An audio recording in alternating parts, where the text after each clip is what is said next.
Woodley and Shailene Woodley. All it takes, they're going to be talking as motivational speakers.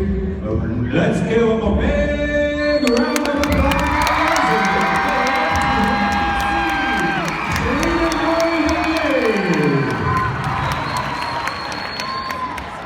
What's up, guys? I'm so happy to be here.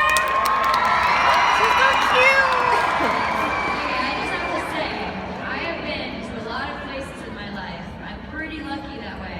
And I have never been in a stadium like this with this many youth who are all committed to learning about each other and growing together and helping their community. So all of you give yourselves a pat on the back because this is amazing. Woo! This is amazing. So the reason why I'm here today and my amazing mom, the reason why we're here is, as he just mentioned, we've been doing a lot of work with Standing Rock Reservation, standing in solidarity with them. Who knows that pipeline that's quote unquote not going to be built up there? So I found out about this youth conference and I wanted to come down because something that's incredibly important to me is living a limitless life. Who of you in this audience want to live a life that's limitless? Without boundaries, without restrictions, a life where you get to wake up every single day and choose happiness, and choose integrity, and choose intention. Part of the thing that limits us in life, and I truly believe this, is the fact that we're told from young ages, by our teachers, by our parents, by our society, by our TV shows, by movies, I'm guilty of that, by magazines, that we should be a certain way, and that we should look at other people a certain way. But what we're not often told is that everyone we come in contact in life are going through the same struggles that we're going through. Even if we look different, even if our skin looks different, our religions are different, our cultural backgrounds and our traditions are different, our parents are different. We have the choice, though, to wake up and to put ourselves in another person's shoes before we judge them, before we place assumptions on them. I grew up outside of Los Angeles, California, where, to be honest, there wasn't a lot of diversity. And a few minutes ago, when he was singing the traditional Dakota song, I started tearing up because I thought, what if I was a young person and I had the opportunity to learn about a culture that was outside of my own? That was something that I didn't understand, I didn't grow up with, I didn't relate to. But I was open enough and I had the tools and I had people around me who were willing to share with me their cultural backgrounds and their tradition. That's what diversity is made of. Diversity does not mean that we all have to get along, that we all have to understand each other.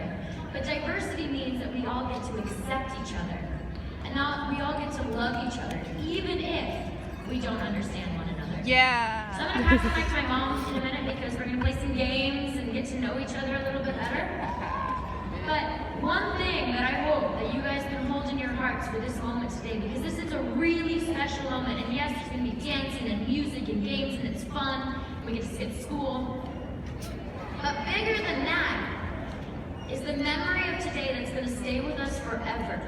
And I hope in that memory, what stays with you guys is the ability to look outside of ourselves, to talk to our neighbors, to know that our neighbors may be going through something that we don't get. But that doesn't mean that we need to judge them, that we need to assume things about them. But better yet, that we can ask questions to learn about them. That we can hold their hands through whatever struggles they're going through in life. And they can hold ours back, because we've all experienced darkness. I want to do a little exercise. If you guys don't mind, will everyone close your eyes, and I'll close my eyes with you. You can all close your eyes together. And it's a trust thing. You don't have to close your eyes, but I'm trusting that you will. How many of you have ever felt misunderstood? Ever felt like you were trying to say something, somebody didn't quite get what you were saying? Raise your hand.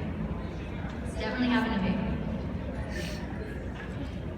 Now, how many of you, actually let's do this. Imagine the worst moment in your life. The worst thing that you've ever witnessed. The thing that made you the most uncomfortable, that made you feel unsafe, that made you feel your integrity compromised. Imagine that moment. you imagine the person in your life who you would say maybe is someone you don't get along with, someone you don't like, someone you don't agree with, someone who maybe you've been bullied by, someone who you've maybe bullied. Imagine that person. Now take that person and put them in your shoes during that worst moment in your life. That moment that made you feel scared. Put them in your shoes. How do you feel about them now? Do you feel like maybe you can relate a little bit more to them? Maybe you can see that they're just a person trying to do the best that they can, regardless of their outside circumstances? Today, I really want to focus on our ability to strip away our labels, to take away the things that we maybe think make us who we are and make others who they are.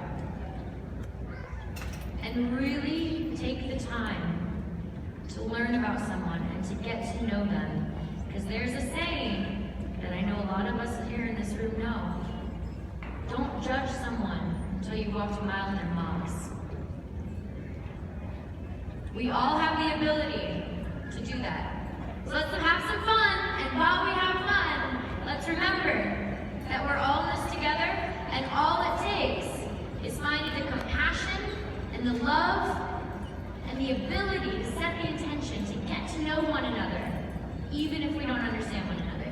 Here's my mama. Thanks for having us.